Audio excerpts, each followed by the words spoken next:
il s'est rendu compte que tous les traumatismes des gens étaient issus non pas de la petite enfance, comme on le croit de manière générale, mais de la vie intra-utérine, c'est-à-dire de notre vie en tant que fœtus dans le ventre de notre mère.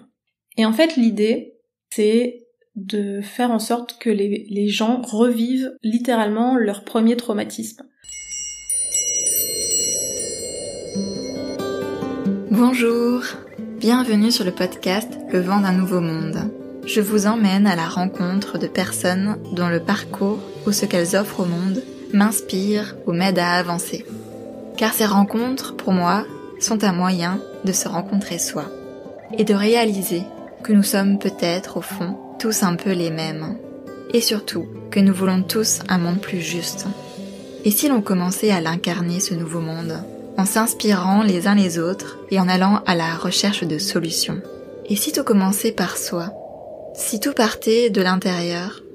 Je crois que si l'on arrive ensemble à faire taire nos peurs et à suivre un peu plus notre cœur, nous ferons changer bien des choses. Je vous souhaite une très belle écoute. Je vous retrouve avec la suite de l'interview de Aude Ruther. Aujourd'hui, nous nous intéressons aux émotions et aux traumas. Qu'est-ce qu'elles nous encombrent, ces émotions?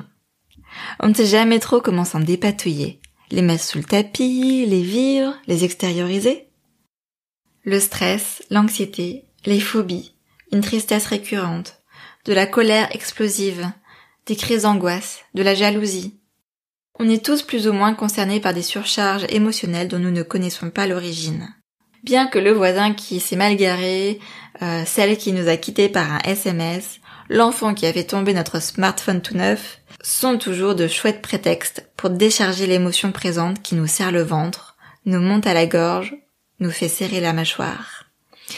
Et oui, car les émotions, apparemment, n'aspirent qu'à sortir de notre corps, entre guillemets. Aude, dans une belle éloge de la simplicité, nous enseigne quoi faire quand une émotion se présente, ou plutôt, comment ne rien faire.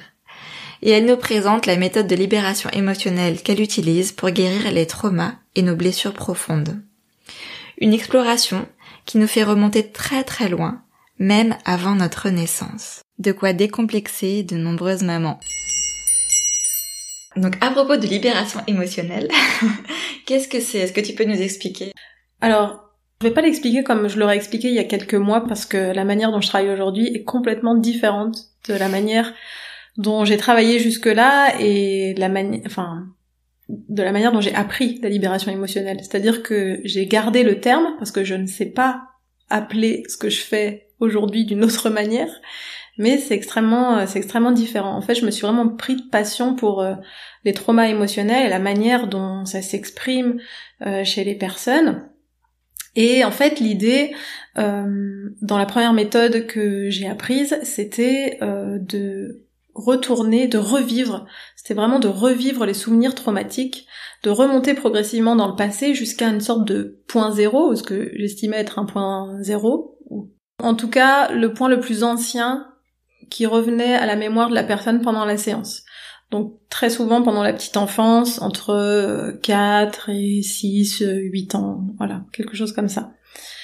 Et effectivement, ça a apporté beaucoup de soulagement aux personnes parce que évidemment, après le revécu, il y avait toute une phase de réparation et de réussir à s'apporter à soi-même ce dont on avait réellement besoin et ce dont on aurait eu réellement besoin en tant qu'enfant qui avait vécu ce premier traumatisme, sur lequel était venu s'empiler un paquet d'autres traumatismes pour venir se répéter encore et encore dans la vie jusque dans la vie d'adulte. Et c'est vrai, oui, que ça a apporté énormément de soulagement aux personnes qui faisaient ces séances-là.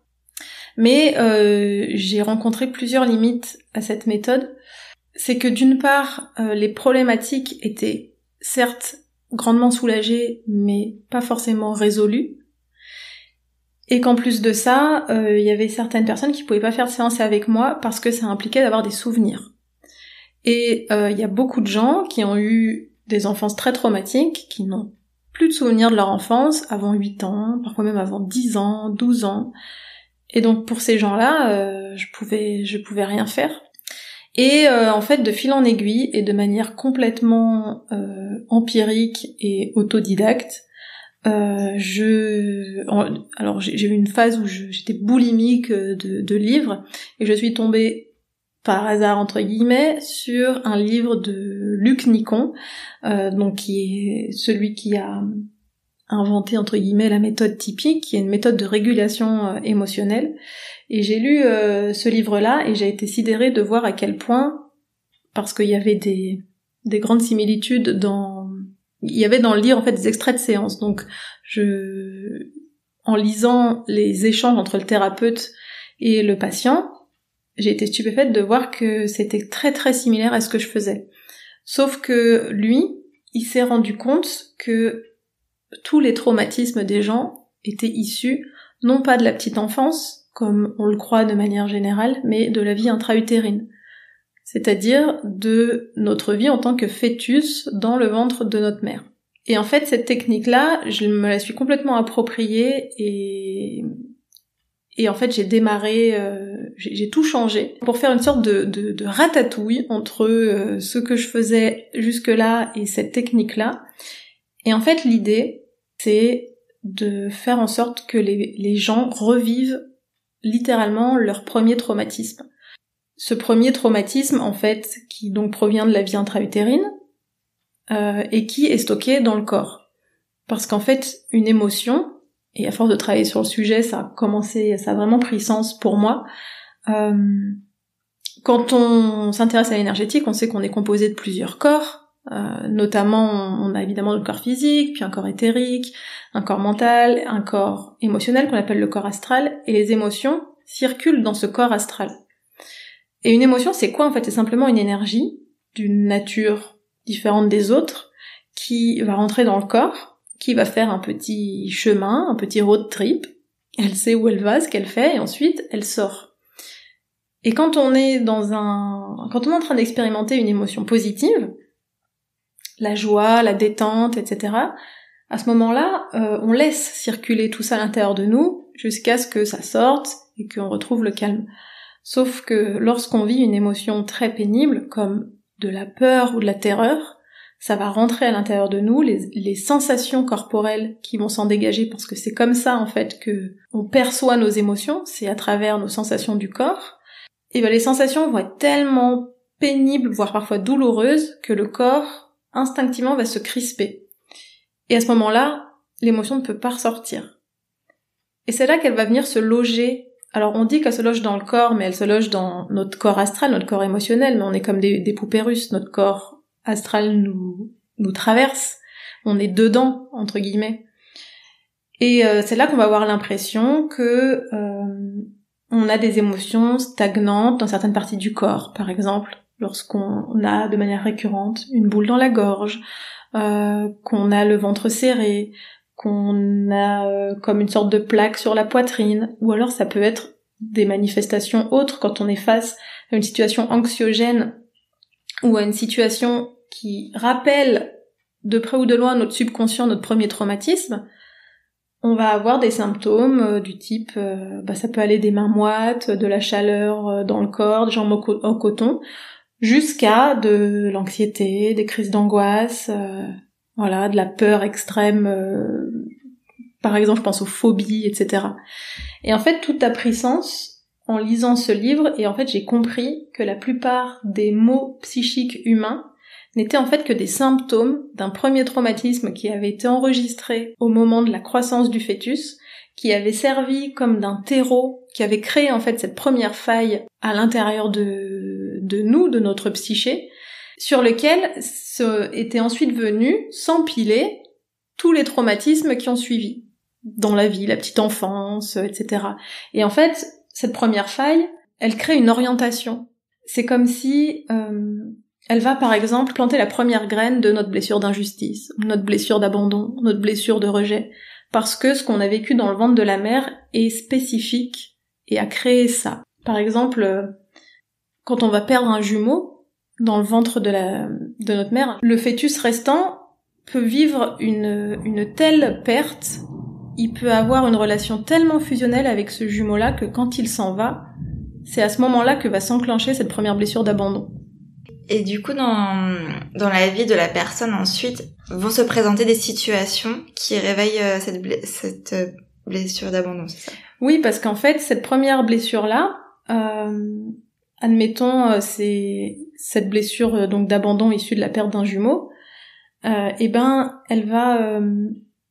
vraiment orienter en fait l'expérience de vie du petit enfant, de l'adolescent et puis de l'adulte. Et donc, face à des situations traumatisantes de sa vie, cet enfant, puis adolescent, puis adulte, va sans cesse revivre cet abandon. Alors que d'autres, qui auraient vécu une première activation dans le ventre de la mère qui aurait généré cette première blessure de rejet, devant les mêmes situations dans la vie, va lui vivre le rejet. Celui qui a la blessure... Ah, devant les mêmes situations? Oui. Parce qu'on est orienté, en fait. Cette blessure, elle oriente notre psyché. Elle nous conditionne, mais elle en fait. oriente pas les situations. Non. Elle oriente la manière dont on est conditionné. Alors c'est sûr, après, quand on pense à la loi de l'attraction, etc., on attire, évidemment, les situations de vie qui sont en résonance avec tout ce qui nous constitue en termes de croyances, de peur, etc. Donc c'est une interaction, bien sûr. Mais en tout cas, quand j'ai découvert cette méthode, en fait, j'ai vraiment réalisé que le point zéro, il n'était pas dans la petite enfance, il était dans la matrice intra-utérine. Et que, donc en fait, tous les mots, c'est là que je voulais en venir, c'est que la plupart des maux de l'être humain, que ce soit les angoisses, les TOC, les troubles du comportement alimentaire, les émotions récurrentes par exemple, de colère chronique, de rage, et ben tout ça, en fait, ce sont que des symptômes. Ce ne sont pas des maladies en soi. Par exemple, on pense aux angoisses, à l'anxiété. Il y a beaucoup de gens qui vont dire, moi, je suis de nature anxieuse, c'est dans ma nature. Les personnes qui font des angoisses, souvent, les médecins ont tendance à dire que, c'est un problème en soi, c'est une maladie en soi. Alors qu'en fait, ce ne sont que des symptômes de quelque chose qui s'est passé il y a fort fort longtemps. Et en fait, le corps, lui, a décidé que ça allait être sa manière de gérer la situation. Parce que cette émotion qui est coincée dans le corps n'a rien à faire là. Une émotion se fait pour circuler, ça rentre, ça circule, ça sort. Notre corps émotionnel n'est pas fait pour stocker les émotions. Et donc, pourquoi on va revivre une blessure? Parce qu'en fait, notre corps va essayer, coûte que coûte, de se débarrasser de cette émotion stagnante. Toute notre vie, il va essayer de le faire. Donc, il va essayer d'une certaine manière de nous faire revivre la même émotion pour qu'enfin, il s'en débarrasse, on pourrait le dire comme ça. Ouais, c'est ça. C'est qu'en fait, les situations difficiles auxquelles on va faire face, en tout cas qui vont déclencher à nouveau ces symptômes d'abandon, qui vont déclencher les angoisses, qui vont déclencher l'anxiété, etc., toutes ces situations-là sont en fait déclenchées par notre corps. Et en fait, lui, sa stratégie, c'est de faire en sorte de nous faire revivre l'émotion suffisamment intensément pour qu'enfin, on accepte de la faire sortir. Sauf que ça n'arrive jamais, parce que, au même titre que la première fois on s'est crispé face à cette émotion-là, et face à l'expérience traumatique qu'on a vécue, on le refait encore et encore. Et évidemment, en grandissant dans notre vie d'adulte, on développe plein de stratégies pour faire diversion et ne pas vraiment plonger en fait dans cette émotion et ne pas la laisser s'exprimer puis sortir. Donc on va avoir plein de stratégies de fuite. On peut fuir dans l'hyperactivité par exemple. On connaît bien l'histoire de la personne qui blinde tellement son agenda qu'elle n'a plus de temps pour elle, pour s'écouter et elle n'a même plus 5 minutes de silence dans la journée. On peut fuir dans tout un tas d'addictions. On peut fuir dans les séries Netflix. On peut fuir dans une vie sociale extrêmement développée de telle sorte que on soit toujours occupé ou que notre esprit soit toujours occupé avec du bruit ou des gens qui nous parlent. Et puis il y a aussi cette idée que quand une angoisse monte ou une colère arrive ou une peur arrive, il faut tout de suite faire quelque chose. Il faut intervenir pour que ça s'arrête. Donc si on ne fuit pas, si on n'a pas opté pour la stratégie de fuite, on va opter pour l'action. Donc ça peut passer par tout un tas de choses. Alors dans le développement personnel, on aura tendance à faire la méditation, oui tu devrais méditer, tu devrais faire des exercices de pleine conscience, tu devrais faire des exercices de respiration, des exercices de gestion du système nerveux. Il y a plein de choses qu'on peut faire quand on ressent les premiers symptômes d'une émotion beaucoup trop forte pour soi. Mais tout ça, en fait, ces techniques de gestion-là, ça ne permet pas non plus au problème de s'en aller. Et donc, qu'est-ce qu'on pourrait faire déjà au quotidien? Est-ce qu'il y a quelque chose qu'on peut faire? Déjà au quotidien, ouais, on peut faire pas mal de choses. Enfin, on peut faire une chose essentielle surtout, c'est alors si c'est possible, parce qu'on n'a pas toujours cette capacité à s'extraire de la situation dans laquelle on est, mais ça peut aussi se faire a posteriori. On peut tout simplement se poser et vivre ce qui est à l'intérieur de nous. Par exemple, si c'est une grosse colère qui est arrivée et qu'on est dans un schéma répétitif de colère qui s'immisce en nous toujours dans les mêmes genres de situations, à ce moment-là, on peut très bien, à un moment donné où on a une petite heure devant nous, une petite demi-heure, ça dépend le temps qu'on veut y allouer, se poser, se remémorer le dernier souvenir en date de cette fameuse grosse colère et de ressentir en fait dans le corps ce qui est en train de se passer, quels sont les symptômes de cette colère. Donc les symptômes, ça va être évidemment essentiellement corporel, chacun a ses propres symptômes, et en fait ça va être de ne rien faire, juste de laisser circuler. Mais c'est inadmissible pour des occidentaux comme nous de penser que la meilleure manière de régler ces traumas, c'est de juste observer et de ne rien faire. Pourtant, c'est une technique qui marche incroyablement bien. Et pour les petites émotions du quotidien, ça marche super. C'est-à-dire que ça va pas forcément fonctionner du premier coup, mais simplement en laissant circuler une émotion et en posant sa conscience dessus, en regardant comment les symptômes évoluent dans le corps, comment ça bouge, cette boule dans la gorge, tiens, elle est en train de descendre dans la poitrine, et puis dans la poitrine maintenant c'est en train de se diffuser, et puis puis c'est en train de bouger dans une épaule, et puis maintenant j'ai une épaule toute bloquée. Voilà, une émotion, ça bouge dans le corps. Et rien qu'en observant ça, et en le faisant soit sur une longue session, soit à plusieurs reprises, à chaque fois qu'on va observer nos symptômes et nos sensations corporelles, c'est un peu comme si tout ce qui était fait n'était plus à faire. C'est-à-dire qu'on a autorisé l'émotion à circuler. C'est comme si on était sur la 6 un 15 août, et qu'il y a des accordéons, et que le trafic recommence à circuler. On fait 3 km de plus. On fait notre petite session d'observation de nos sensations corporelles, et c'est comme si on avait fait 3 km de plus vers notre destination. Et à un moment donné, on va arriver à destination. À un moment donné, ce sera définitivement sorti de soi. Moi, j'ai testé une séance avec toi, et finalement, tu nous guides de situation en situation, où l'émotion ressentie était réitérée, et jusqu'à donc une situation de quand j'étais très jeune.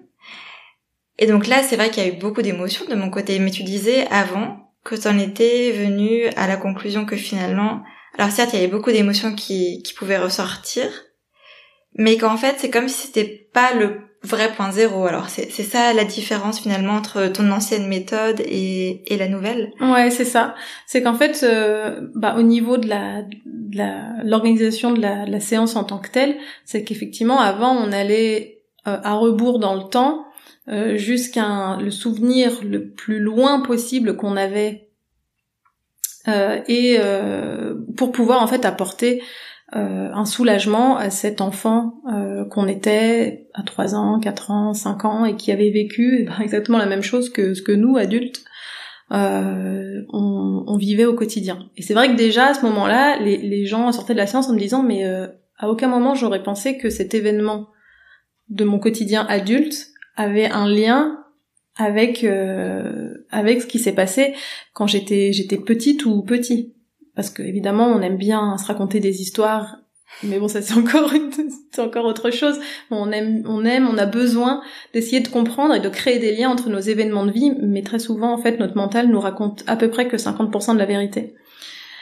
Mais ça a apporté un fort soulagement parce que déjà ça décoinçait certaines choses, parce qu'évidemment dans le revécu des souvenirs, il y avait beaucoup d'émotions qui sortaient, donc il y avait une forme de nettoyage qui se faisait, et on était aussi très très axés sur les sensations du corps et sur les émotions. Les événements du souvenir en tant que tels ne servaient qu'à faire ressortir ça.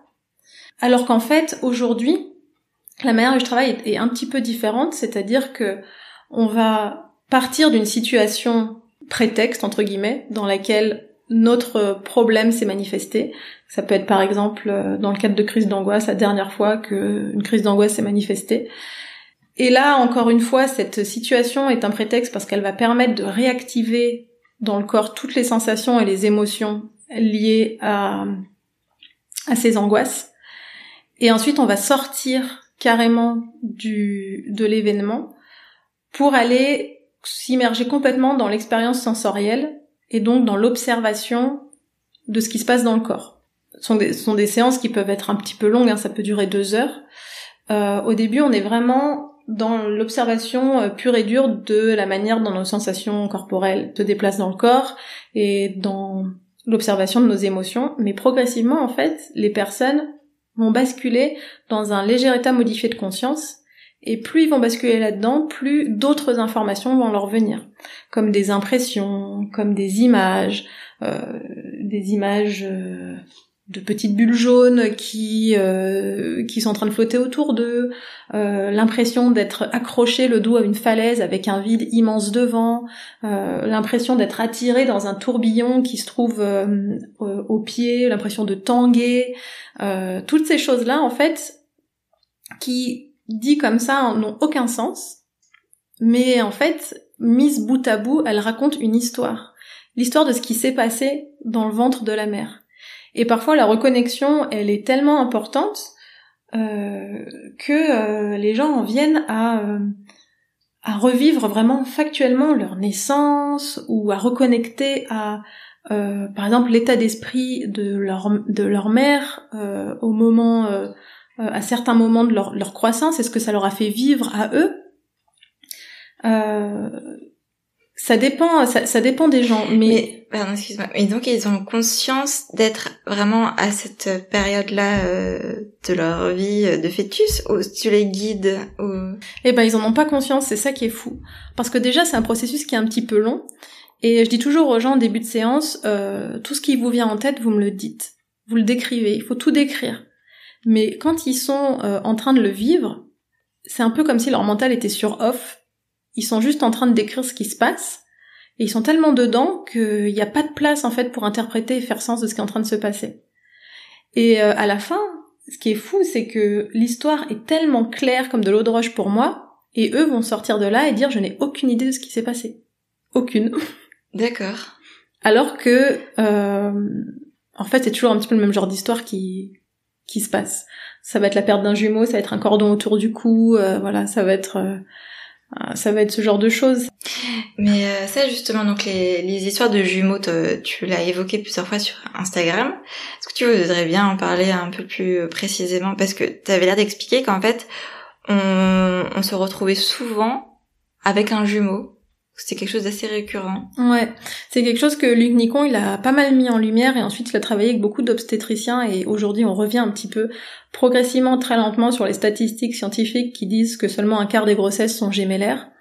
En réalité, on a établi ces statistiques parce que les échographies qui sont faites aux femmes sont faites à partir de 3 mois de grossesse. Et on s'est rendu compte que la perte d'un jumeau, ça intervient avant. Ce qui est quand même assez fou de se dire qu'on a la conscience de ce qui se passe avant qu'on ait un état de développement avant nos 3 mois de développement dans le ventre de la mère. Et en fait, le postulat de Luc Nicon serait que la majorité des grossesses sont gémellaires. Qu'il y a au moins 2 fœtus. Mais que le deuxième fœtus disparaît assez rapidement. C'est-à-dire qu'à un moment donné, dans le développement, l'organisme de la mère va estimer que ce fœtus-là est non viable pour une raison X ou Y, et donc il va cesser d'être alimenté, il va simplement perdre la vie et être évacué par l'organisme de la mère d'une manière ou d'une autre. Donc par exemple, alors c'est pas hyper ragoûtant comme anecdote, Mais quand la perte du jumeau se fait autour des 3 mois de grossesse avant la première échographie, le fœtus est déjà bien développé. Et quand il perd la vie, ce qui va se passer, c'est que, on va dire toutes les parties molles qui sont constituées de ces tissus, voilà, de ces petits muscles naissants, etc. Tout ça va venir se détacher de son squelette et progressivement se décomposer dans le liquide amniotique. Et lorsqu'on est dans des situations de grossesse de vrais jumeaux, eh bien les deux fœtus vont partager le même liquide amniotique. Et ces morceaux-là vont venir tournoyer autour du bébé restant. Donc ces morceaux-là en suspension sont quand même à l'origine d'énormément de problèmes. C'est-à-dire que quand ils sont encore gros et qu'ils viennent se coller au fœtus restant, ça va engendrer, alors évidemment un traumatisme, beaucoup de peur, etc. pour le fœtus. Et derrière, dans sa vie, on va dire, une fois qu'il est né, incarné, etc., ça va être l'origine, par exemple, de phobie des araignées. Des araignées? Ok. Et oui, parce qu'en fait, pour le subconscient, les araignées, c'est ce qui se rapproche le plus visuellement de l'aspect que pouvaient avoir ces morceaux en suspension dans le liquide amniotique et qui venaient se coller au fœtus et qui en plus c'était très irritant, c'était très désagréable, ça faisait énormément peur. Quand ces morceaux-là diminuent, parce que forcément ils se décomposent progressivement dans le liquide jusqu'à disparaître totalement, mais quand ils sont tout petits, et ben c'est à ce moment-là qu'ils vont venir s'insérer dans le nez, dans la bouche. Et ça, très souvent, et ben c'est aussi le début des allergies au pollen. Parce que le corps va se sentir extrêmement agressé par ces ingestions de particules. Évidemment, le corps du fœtus n'est pas du tout fait encore pour avaler des substances par la bouche, et donc ça va engendrer beaucoup d'inconfort, beaucoup de peur, traumatisme qui va être enregistré dans le corps, et ensuite, peut-être qu'à 15 ans, 20 ans, 25 ans, le corps va réactiver cette mémoire-là, parce qu'il sera en contact avec des substances étrangères, microscopiques, que sont les pollens, et ça va lui rappeler ce traumatisme et réactiver ça. Et donc, par une libération émotionnelle, on pourrait alors guérir certaines allergies. Ouais, on pourrait. Et c'est quelque chose que t'as déjà... Moi, je l'ai pas fait. Luc Nicon l'a fait. Moi, j'ai pas eu l'occasion de le faire. Mais on va pas venir faire une séance de libération émotionnelle pour guérir son allergie. Parce que le souvenir d'une crise allergique n'est pas suffisamment émotionnellement fort pour servir de point de départ, pour ensuite aller libérer le traumatisme associé. Ah oui, d'accord. Le traumatisme très fort, c'est la perte du jumeau. Et donc on va venir guérir la blessure émotionnelle liée à cette perte du jumeau, qui peut être, par exemple, une blessure d'abandon. Mais ça peut être autre chose aussi. J'ai eu une personne, par exemple, c'est sa blessure d'injustice qui était née de sa relation avec son jumeau, parce que dans le ventre de la mère, ce jumeau-là prenait toute la place. Et c'est comme s'il il absorbait le plus de nutriments. Et il était très très... il était plus fort. Et elle, cette patiente-là, elle se sentait vraiment toute petite face à lui. Elle voyait, elle, une boule rouge dans ses images, dans son écran mental, en fait, dans sa tête. Mais elle a l'impression que cette boule rouge, en fait, lui voulait du mal parce qu'elle absorbait de l'énergie qui lui était destinée, qu'elle prenait toute la place et qu'il lui restait rien pour elle. Et elle trouvait ça particulièrement injuste qu'on la traite ainsi, alors qu'elle sentait paradoxalement que cette boule rouge avait de l'amour pour elle. Et elle avait de l'amour pour cette boule rouge. Parce que, évidemment, c'était aussi son jumeau et qu'elle avait toujours vécu avec lui. Et donc ça a engendré chez elle, je sais pas si pour le coup elle avait des allergies, mais ça a engendré chez elle une très très forte blessure d'injustice et des complications dans ses relations humaines, notamment ses relations amoureuses, parce que systématiquement elle se retrouvait dans des relations où on lui faisait du mal, où elle était amoureuse d'un garçon qui la traitait mal, et donc elle se retrouvait systématiquement dans cette incompréhension de se dire mais comment est-ce qu'on peut faire autant de mal à une personne qu'on est supposé aimer ?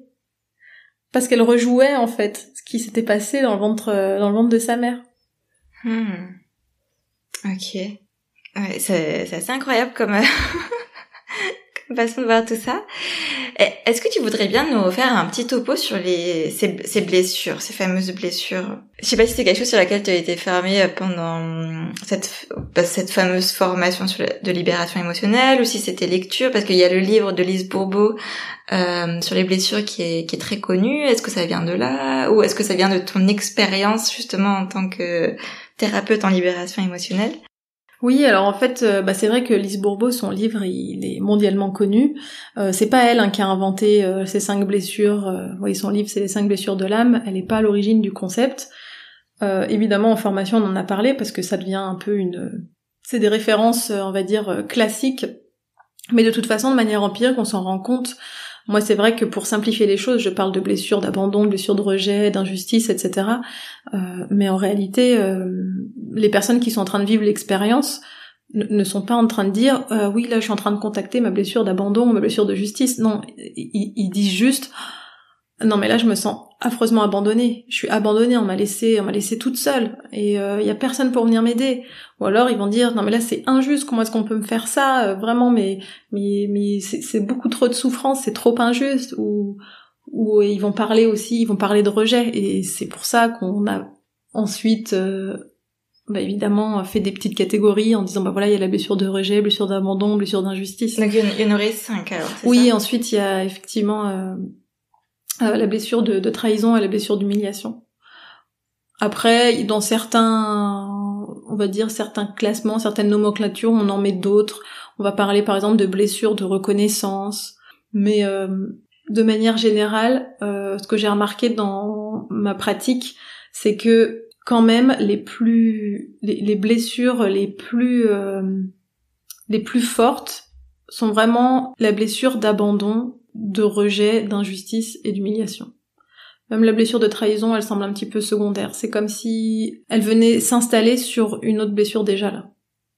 Mais on aurait toutes ces blessures dans tous les cas, mais il y en aurait eu une plus profonde que les autres qui serait née, par exemple, d'un événement intra-utérin. Pas forcément. En fait, on peut en avoir plusieurs qui sont très très activées. Il y a des gens qui vivent des expériences intra-utérines vraiment c'est terrible, quoi. C'est absolument terrible ce qu'ils vivent. Ils vivent un enchaînement de choses où ils étaient 3 à la base, donc il va y avoir la perte d'un jumeau avec qui il y avait une relation extrêmement fusionnelle, et puis ensuite donc un jumeau qui était un faux jumeau, puis la perte ensuite d'un vrai jumeau qui va engendrer ces fameuses ingestions de particules, et puis à un moment donné il va y avoir aussi la sensation d'évacuation du jumeau, donc la peur de tomber dans un trou noir, et malheureusement à ce moment-là, le cordon est autour du cou, donc ça serre, et puis le fœtus va perdre conscience, parce que oui, il y a ça aussi, on peut perdre connaissance, il se retrouve à l'extérieur de son corps, et en fait cet imbroglio de choses va venir créer plein de, pas forcément qu'un seul trauma, mais plusieurs. Et alors là, à ce moment-là, derrière, on se retrouve dans des situations en tant qu'adulte qui sont très difficiles à gérer, parce qu'il n'y a pas qu'un seul problème majeur, il y en a plusieurs, ils vont venir s'articuler les uns avec les autres. Et ces traumas-là, ça peut être effectivement une blessure d'abandon, puis par-dessus va venir se créer un deuxième trauma qui va engendrer énormément de tristesse, une espèce de tristesse récurrente et une envie de ne pas être là. C'est souvent ce qui se passe quand on perd connaissance dans le ventre de la mère et qu'on va sortir de son corps. C'est en fait souvent lié au cordon ombilical qu'on a, qui est serré soit autour du cou, autour de la poitrine, etc. Donc ça crée déjà une douleur énorme. Le fœtus se débat avec cette douleur contre laquelle il ne peut rien faire. Et à un moment donné, il perd connaissance, il sort de son corps, se voit de l'extérieur, et en fait là, se rend compte qu'en étant en dehors de son corps, il n'y a plus de douleur. Et finalement, à un moment donné, en reprenant connaissance, il re-rentre dans son corps, et à ce moment-là, la seule chose qui se rappelle à lui, c'est la douleur, et il se dit, mais c'est pas possible, être vivant, c'est trop douloureux. Et il y a beaucoup de gens comme ça, et qui ont ce mal de vivre, parce que, en fait, alors c'est vrai que certains disent j'ai ce mal de vivre sur Terre parce que je sens que j'appartiens à un autre monde, etc. Après on rentre dans des considérations énergétiques et spirituelles, mais souvent aussi c'est parce que il y a eu des événements qui font qu'on n'est pas pleinement dans son corps. Parce que le corps et notre psyché intégraient le fait que être pleinement dans son corps, c'est une douleur. Et dans les moments de détresse, tout d'un coup, on n'a qu'une envie, c'est de plus être là. Et parce qu'on sait que c'est un soulagement quand on n'est plus là, parce qu'on a cette mémoire inconsciente que quand on est hors de son corps, les douleurs s'arrêtent. Bref, du coup, je suis un petit peu partie dans tous les sens, mais ce truc-là m'est venu et je trouvais ça intéressant d'en parler. Mais du coup, oui, on peut avoir une accumulation de traumas qui vont engendrer une accumulation de blessures plus ou moins actives. Et ensuite, c'est vrai qu'il va y avoir des choses qui vont venir s'empiler, des choses différentes pendant notre vie, donc la petite enfance, etc. Mais en fait, ce que j'ai découvert, c'est que même si, par exemple, on va développer une blessure d'injustice dans la petite enfance, elle peut être reliée à l'abandon dans la vie intra-utérine. Et en fait, il suffit de retourner dans la vie intra-utérine pour défaire tout le puzzle traumatique. Et comment ça se fait que ça se transforme alors ? En fait, ça vient pas se transformer, ça vient s'empiler. C'est comme des couches. Ah, oui, d'accord. Ok.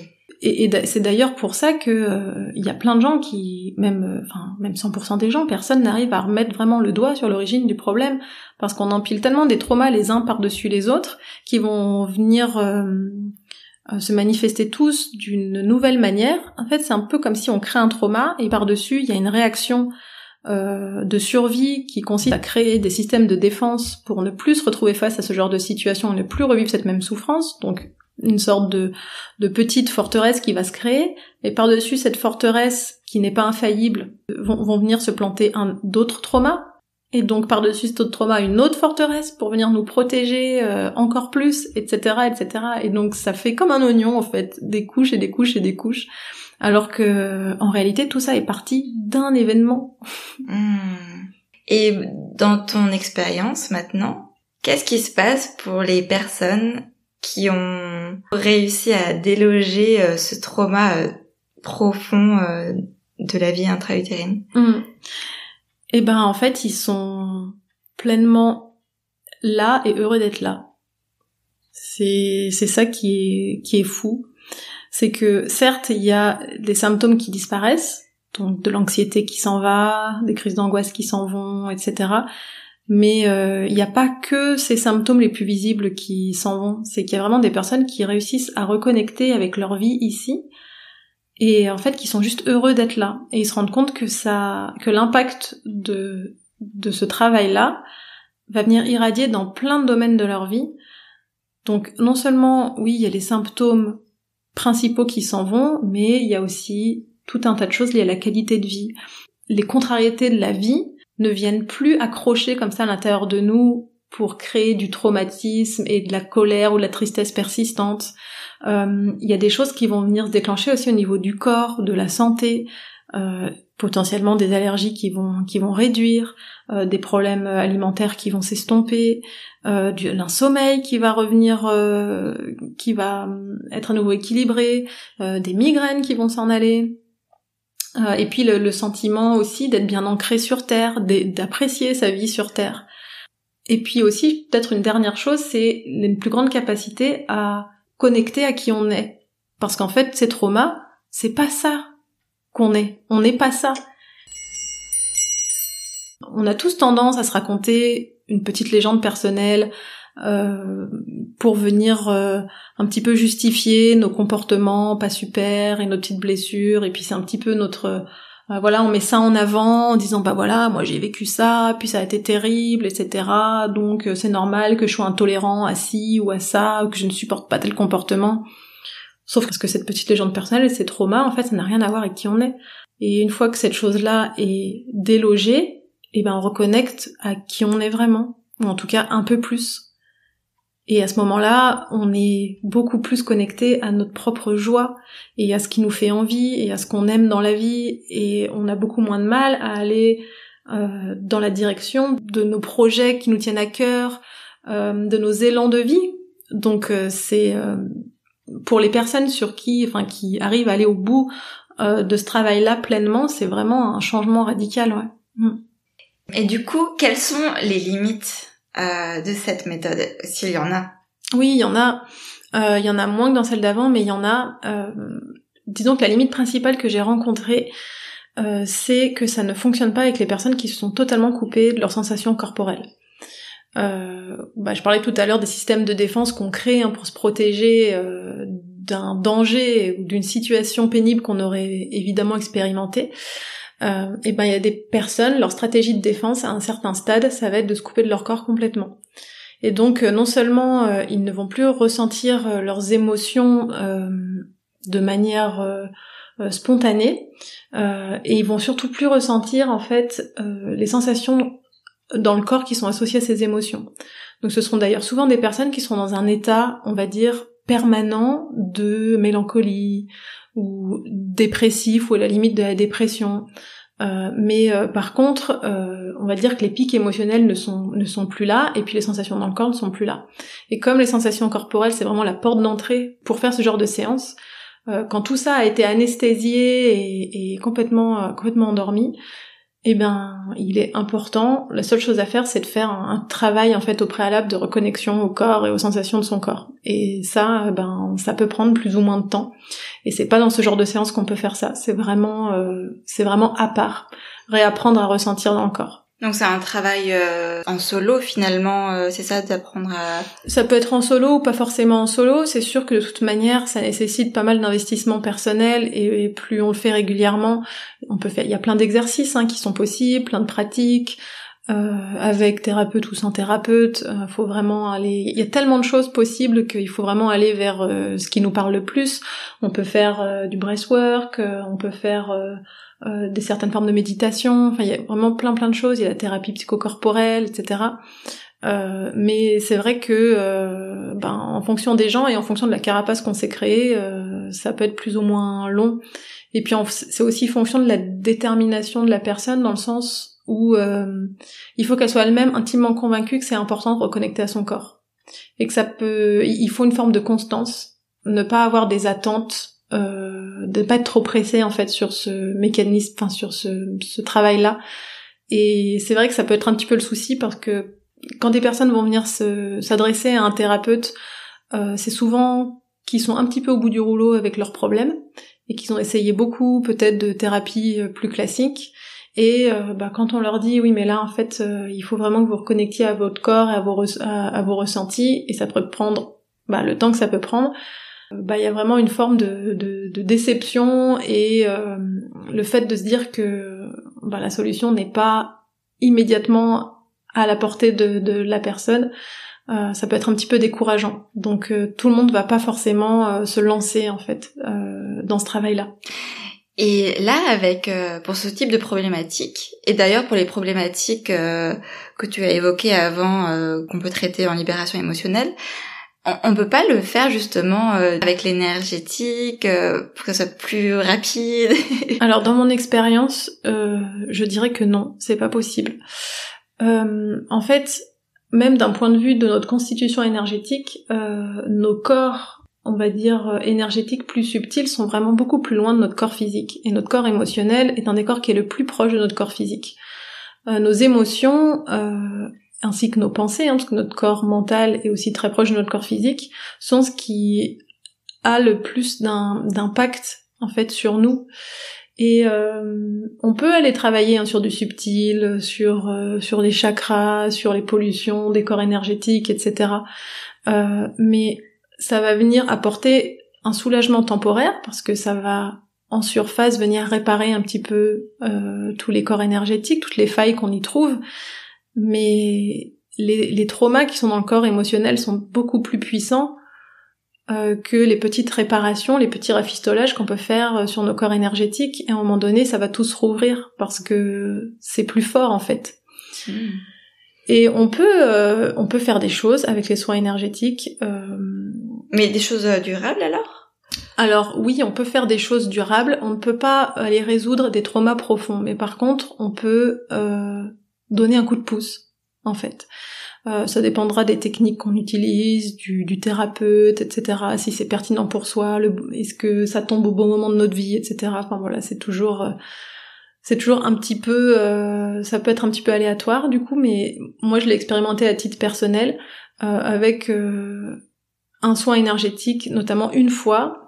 Et c'était même pas une question de la thérapeute en particulier, parce que elle m'a refait des soins derrière qui n'ont pas du tout eu le même impact, mais sur ce sujet-là, en fait, ça m'a énormément aidé émotionnellement à avancer et ça a été durable. Mais par contre, ça n'a pas résolu mon problème. Ça n'a pas résolu mon problème de fond. Ça m'a aidé à avancer sur ce problème-là et voir les choses plus clairement et on va dire faire un petit pas de plus, mais le libérer complètement, non. Ça ne m'a pas aidé dans ce sens-là. Donc voilà, je pense que les soins énergétiques, c'est une aide qui peut être vraiment précieuse. De là à dire qu'on peut résoudre nos traumas émotionnels profonds avec des soins énergétiques, je pense que c'est pas vrai. Et d'ailleurs, c'est pas pour rien que des personnes très avancées spirituellement et énergétiquement, dont les grands sages dont je parlais tout à l'heure, mais il y a aussi des gens de notre époque, de notre génération qui en parlent, très souvent ils vont tous dire la même chose, c'est-à-dire qu'à partir du moment où on veut connecter énergétiquement à plus haut que soi, on a intérêt à faire un sérieux travail de fond, de connaissance de soi et de déblayage des blessures profondes, et ça passe par de l'introspection en fait. Ça ne passe pas par du soin énergétique, ça passe vraiment par de la lucidité, du discernement vis-à-vis de nos parts d'ombre, le fait d'aller creuser là-dedans. Et en ça, je dis pas d'aller creuser mentalement pour essayer d'aller comprendre le pourquoi du comment, ça passe pas du tout par le mental. Je pense que ça passe aussi beaucoup par le corps et par l'expérience de la vie. Mais en tout cas, si on veut vraiment avancer et aller mieux, ce travail d'introspection est incontournable. Et malheureusement, dans le milieu de l'énergétique, on a tendance à promettre monts et merveilles aux gens en leur disant que tel soin va vraiment révolutionner telle chose chez eux, etc. Et les personnes peuvent avoir le sentiment que grâce à ce thérapeute ou grâce à cette méthode énergétique, ils vont prendre de sacrés raccourcis et qu'ils vont éviter de faire le travail de fond. Alors qu'en fait, c'est pas vrai et tout le monde en revient finalement parce que au bout d'un certain temps à avoir essayé de contourner le problème, on finit par se rendre compte que le problème est toujours là. Donc certes, on a été aidé, mais il y a quelque chose d'incontournable qui nécessite il faut aller mettre son nez dedans, quoi. Vraiment. Et toi, tu proposes également des libérations karmiques. Mais alors, ça sert à quoi? Ouais, c'est vrai, les libérations karmiques. En fait, moi j'aime toujours discuter avec les gens avant de prendre un rendez-vous parce qu'il y a pas mal de personnes justement qui pensent qu'avec un soin énergétique, comme je disais, ça va régler leurs problèmes du moment. Quand on a un problème à l'instant T, un problème émotionnel, je vais toujours rediriger la personne vers un soin de libération émotionnelle. En fait, la libération karmique, ça va aller jouer sur des aspects beaucoup plus secondaires. Si on a vraiment un problème de fond, qu'on vit des très grosses angoisses, qu'on a certaines pulsions, certaines addictions, des grosses difficultés relationnelles, tant que ces problèmes de premier plan ne sont pas réglés, on peut faire toutes les libérations karmiques qu'on veut, on va même pas sentir passer le soin en fait, parce que ce problème de premier plan va prendre toute notre attention.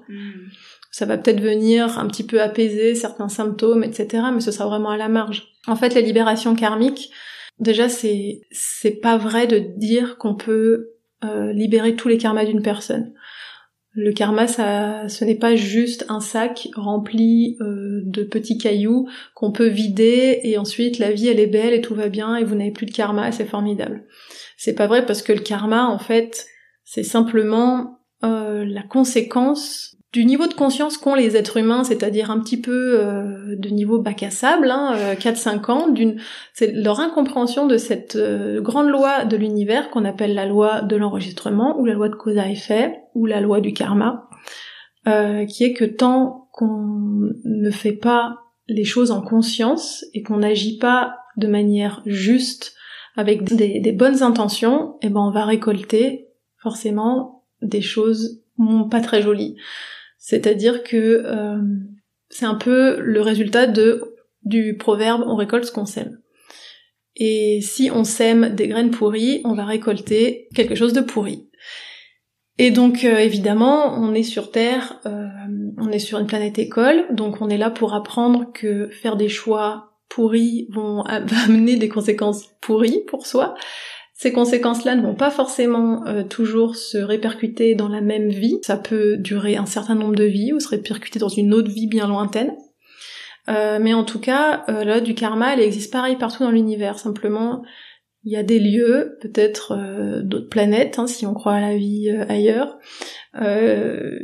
où des êtres beaucoup plus évolués que nous ont compris depuis bien longtemps comment fonctionnait la loi du karma, donc ils ne sont plus embêtés par du karma négatif. Sauf que nous, on n'a toujours pas compris sur Terre comment ça marchait la loi du karma. Donc on se retrouve avec des valises. Et forcément, on est obligé de nettoyer, parce que quand on met le bazar dans sa chambre, au début, quand on est un petit peu innocent et quand on sait pas comment ça marche, c'est maman qui va nettoyer la chambre, qui va ranger. Puis à un moment donné, quand on va grandir, et quand on va être apte à comprendre que c'est bien d'avoir une chambre rangée pour que ce soit propre, etc., et que ce soit praticable pour tout le monde, à ce moment-là, on va attendre de nous qu'on range soi-même notre chambre. Et en fait, le karma fonctionne un petit peu de cette manière, c'est que on va engendrer du karma négatif, et qu'ensuite ce karma va falloir le nettoyer un petit peu à la manière d'une chambre qu'on range. Et on va pas forcément le nettoyer dans l'immédiat. Ça va prendre un certain temps, mais c'est pas une punition, c'est simplement l'occasion d'apprendre de nos erreurs et d'engranger de l'expérience pour nous amener petit à petit sur un chemin de conscience toujours plus grand, jusqu'à ce que intérieurement on n'ait plus envie ou plus besoin de faire des choix qui sont malveillants, mal intentionnés ou pas alignés avec nous. Donc les libérations karmiques, pour en revenir à ce soin-là, on ne peut pas libérer comme ça tout le karma engendré sur nos 40 dernières vies, c'est pas possible. Parce que 95% de notre karma doit être travaillé par nous et conscientisé. On doit vivre en fait les expériences que la vie nous propose pour tirer des leçons de ces événements-là et pour apprendre. C'est pour ça qu'on est là. On apprend par l'expérience. Et une fois que la leçon est apprise, on peut passer à la leçon d'après. Par contre, ce qu'on peut libérer, c'est, on va dire, un peu les dernières traces d'un karma qui aurait été déjà bien conscientisé et bien travaillé. Parce que je pense que là où on est la Terre aujourd'hui, on est dans une très grosse période de nettoyage et d'épuration, notamment des karmas collectifs, puis de beaucoup d'énergie très lourde sur Terre. Et on a peut-être la possibilité d'aller un petit peu plus vite et de nettoyer certaines choses qui auraient pu prendre peut-être 10 ans, 15 ans de plus.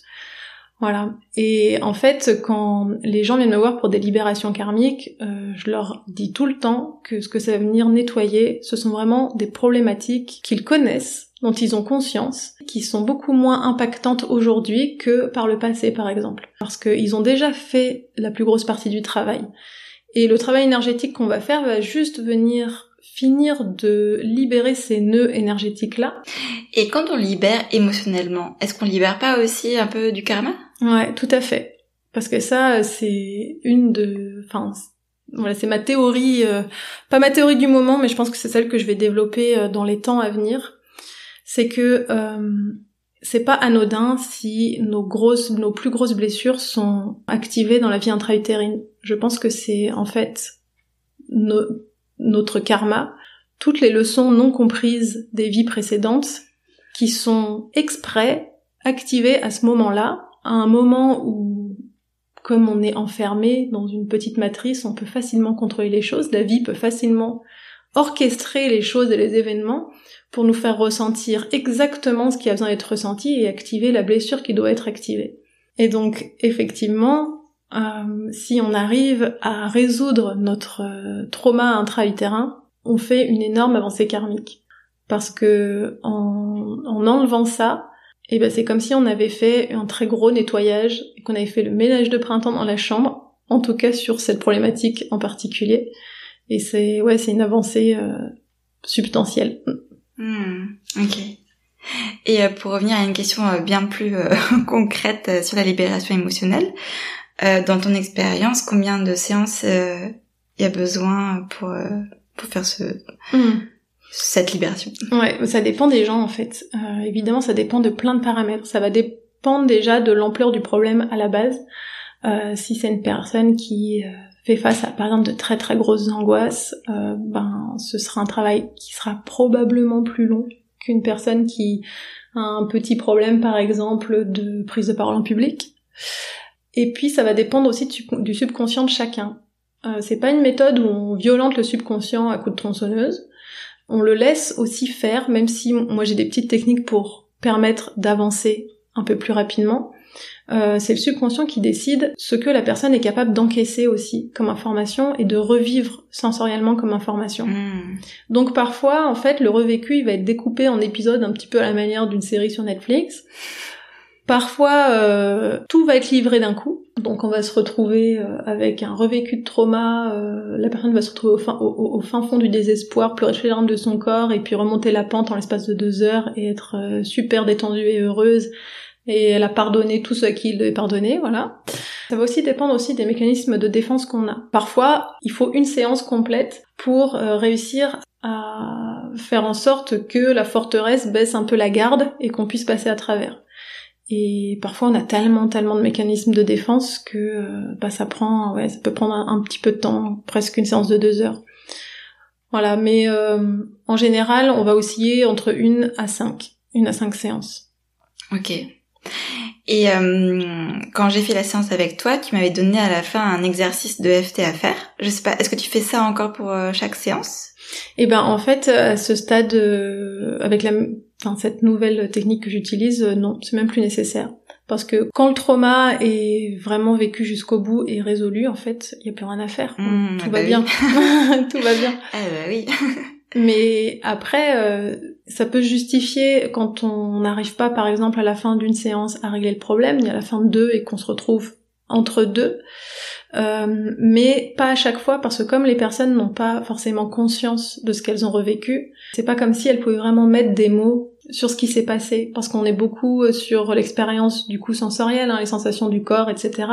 Et les exercices de EFT, on formule une idée mentale, donc qui va se présenter sous la forme de même si, je sais pas, je me sens en insécurité. Oui, peut-être d'ailleurs pour quelqu'un qui connaît pas l'EFT, si tu pouvais expliquer. Oui, cet petit exercice de EFT, c'est vraiment une toute petite partie de ce qui est proposé en EFT, parce que l'EFT c'est une technique vraiment très très poussée, très complexe, très complète aussi. Mais en tout cas, ça c'est l'exercice le plus connu de l'EFT, qui consiste à répéter une affirmation tout en stimulant certains points du corps qui sont en fait des méridiens et qui vont venir en fait aider cette affirmation à s'ancrer dans le subconscient du fait justement de cette pratique corporelle. Et donc souvent la phrase va se construire de la manière suivante, dire même si je me sens en insécurité, même si je n'ai pas confiance, que je manque de confiance, voilà, et se terminer par je m'aime et je m'accepte tel que je suis. Donc du coup, ça se justifie pas forcément de faire ça suite à une séance de libération émotionnelle comme je le fais aujourd'hui. Parce qu'en fait, on est au-delà de ces problématiques de confiance ou d'insécurité ou d'amour-propre. On est comme dans une sorte d'espace-temps un petit peu déconnecté de ces concepts mentaux. Et on parlait avant de l'éventualité au quotidien de vivre ces émotions. Est-ce que le EFT, tu penses que ça peut être aussi une bonne technique pour ça alors, si on sent venir une grosse émotion qu'on sait pas trop quoi en faire? Ouais, ça peut être une très bonne technique de gestion. Au même titre que tout un tas de techniques de gestion pour s'apaiser dans le moment, si on se sent pas de plonger dans son émotion du pour coup, aller pour toi, l'expérimenter. Ça permet pas de plonger dedans alors en fait. Non, on plonge pas dedans. C'est une bonne technique pour gérer l'émotion, pour la faire redescendre. Ça va venir apaiser certains symptômes et on va dire pouvoir déprogrammer légèrement le trauma de telle sorte que progressivement les symptômes du trauma soient moins violents, mais ça va pas venir extirper la racine du problème. Ah oui, d'accord. Oui, je pensais que ça permettait de revivre l'émotion en fait, ou de vivre l'émotion. Mais c'est plutôt le but de la faire c'est plus descendre. Dans l'idée de l'apaiser, ouais. Ok. On parle beaucoup quand même de l'influence émotionnelle de la mère sur l'enfant au stade de grossesse justement. Toi, dans ton expérience, il me semble que tu m'avais dit que ça n'avait pas été confirmé finalement avec cette méthode. En fait, c'est pas ce qui est majoritaire. c'est pas la source principale des blessures que l'on expérimente dans la vie intra-utérine. La source principale, ce sont les événements liés à la vie intra-utérine, à la croissance du fœtus. Donc toutes les mamans peuvent se foutre la paix là-dessus. Je pense que oui, toutes les mamans peuvent se foutre la paix là-dessus, très clairement. Ensuite, les quelques expériences que j'ai eues qui se rapportaient directement à la mère, c'était quand même lié à des choses très lourdes. Notamment une mère qui ne voulait pas être mère et qui pendant des mois ne voulait pas être mère et rejetait sa grossesse et rejetait son bébé, une mère qui a vraiment très fortement envisagé d'avorter pendant très très longtemps et encore même après avoir choisi de le garder, ce n'était pas un choix mais plus une résignation, et forcément le moral n'était pas là pour accepter son fœtus. Voilà, c'était des choses quand même assez lourdes comme ça. Ce n'est pas les petites crises de colère ou les petits coups de stress de la mère, on va dire complètement inhérents à la grossesse, qui vont impacter le fœtus de manière négative. En tout cas, ça va pas générer une blessure magistrale, quoi. Ok, merci. C'est intéressant de le dire, je pense. Ok, on va s'approcher de la fin. J'ai quelques petites questions, qui n'ont rien à voir avec ce dont on a parlé jusqu'à maintenant. Déjà sur Instagram, parce que tu es très présente sur Instagram, tu t'adresses aux Jeannettes. J'aimerais savoir d'où vient la première Jeannette en fait. Qui est cette Jeannette qui est cette Jeannette? Oui, c'est vrai que ça fait pas si longtemps que ça que j'ai ce compte Instagram et ce surnom de Jeannette est venu assez rapidement. En fait, je me suis toujours dit qu'il fallait que j'invente une légende autour de cette Jeannette-là parce que c'est une question qu'on me pose souvent et la réalité est tellement triste comparée à ce qu'on pourrait imaginer. En fait, non, c'est simplement moi qui voulais déjà parler à la deuxième personne en m'adressant en disant tu et pas vous, et j'avais envie de personnifier la personne qui lisait, et bien évidemment on sait bien qu'encore à l'heure actuelle ce sont 90% de femmes qui sont intéressées par ce genre de sujet, et en fait je crois que j'ai cette manie de donner des surnoms, notamment quand je conduis aux gens qui sont devant moi ou dont j'estime la conduite un petit peu qui me convient pas, et en fait, c'est juste venu un jour, spontanément, au détour d'un post. Donc il n'y a aucune légende autour de l'origine des Jeannettes, et j'en suis bien désolée. Vraiment, je pense que je vais inventer quelque chose de beaucoup plus onirique. Oui, s'il te plaît. un truc stellaire venant d'un autre monde, ça s'impose. Autre question, donc sur Instagram, donc ça fait pas longtemps tu disais que tu as ce compte, en tout cas tu es très suivie et très présente. Alors, quel est le secret de ta productivité? Dis-nous tout. Alors, j'ai pas d'enfants, mais j'ai des chats. Et je ne suis plus en couple. Donc voilà. Et je n'habite pas en centre-ville où il y a plein de cafés et plein de magasins pour se distraire. Donc je travaille beaucoup. Non, ça prend du temps tout ça, vraiment. Je sais que je ferai pas ça éternellement à ce rythme. Parce que vraiment c'est comme une petite journée de travail supplémentaire, mais tant que je peux le faire, je le fais parce que ça m'apporte beaucoup de satisfaction, c'est très chouette, et je me suis vraiment pris au jeu de transmettre simplement toutes ces notions, tous ces concepts, et puis surtout d'aider toutes ces Jeannettes à se détendre face à ce travail intérieur, ce développement personnel, toutes les inquiétudes et les peurs qui sont soulevées par ce monde énergétique qui peut être fascinant tout en étant parfois anxiogène. C'est important pour moi de ramener un petit peu de simplicité, de spontanéité dans tout ça. Et d'humour. Et d'humour. Ah ouais, l'humour. Oui, parce que là j'ai parlé sérieusement tout du long, j'étais très concentrée sur mes réponses, mais c'est vrai que j'écris en disant beaucoup de bêtises, et je trouve que l'humour c'est quand même une arme de pédagogie massive, comme j'aime bien l'appeler. C'est vrai que ça permet de se détendre et de beaucoup mieux intégrer les notions, quoi. Ouais.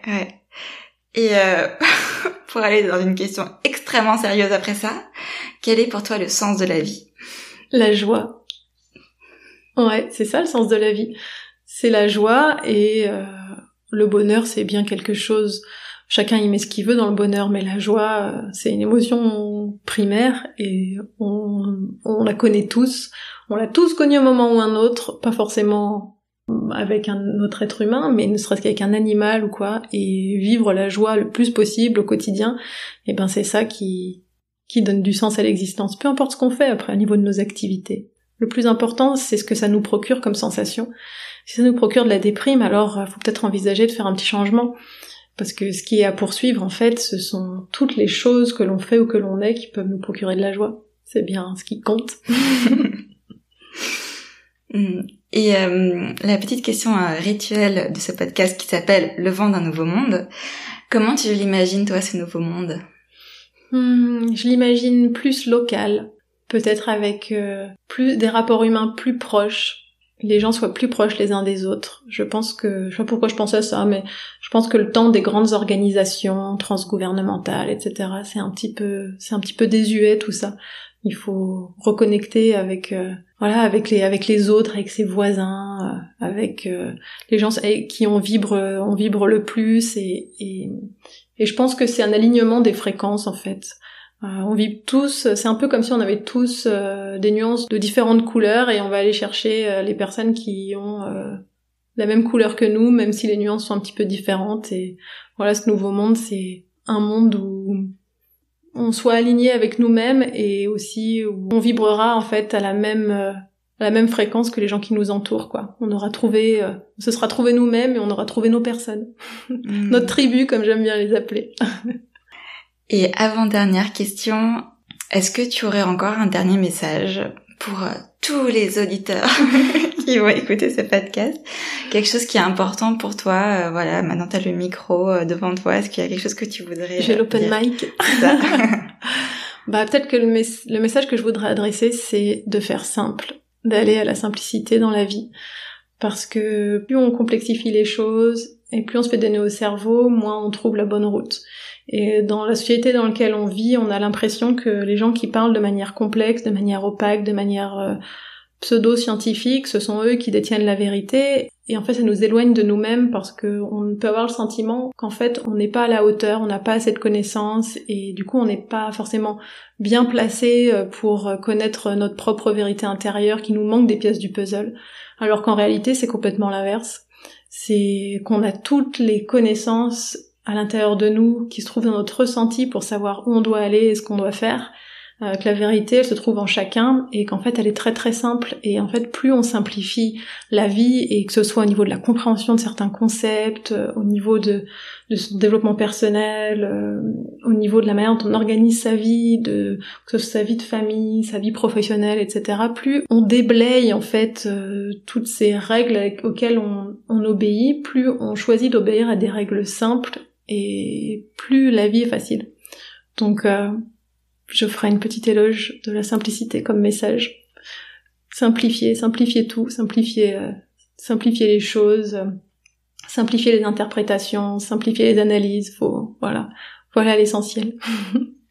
Magnifique. Merci. Et dernière question, est-ce qu'il y aurait une musique, une chanson qui t'a accompagné à un moment de ta vie, qui a joué un rôle dans ta vie ou qui représente un message fort également pour toi que tu voudrais nous partager?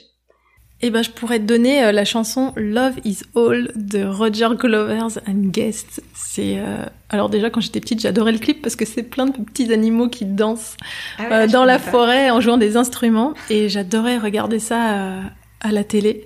Je m'imaginais pouvoir discuter avec ces animaux. J'étais encore dans mes petits délires. Et puis le message est super chouette, quoi. C'est quand même l'essentiel de la vie, hein, l'amour. Il y en a un qui est venu il y a 2000 ans, c'est pour nous dire ça. Je pense que il avait raison au fond. Si on y réfléchit bien. Tout ramène à ça. Merci pour tout, Aude. Merci beaucoup pour cette interview, c'était super chouette.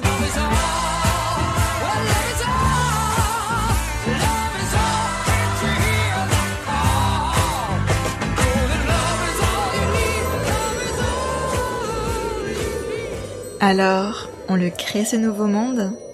Si vous avez apprécié cet épisode, n'hésitez pas à en parler, à vous abonner, à mettre des étoiles sur les plateformes d'écoute de podcast et à me laisser des commentaires.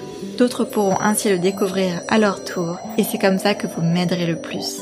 Et puis, c'est aussi une manière de mettre votre pierre à l'édification de ce nouveau monde. Et si vous voulez aller plus loin et me soutenir financièrement, vous pouvez me faire un don sur ma page Tipeee. Pour en savoir plus sur le podcast, rejoignez-moi sur Instagram ou sur Facebook. On se retrouve dimanche dans 2 semaines pour le prochain épisode. Et en attendant, n'hésitez pas à danser avec le vent du changement.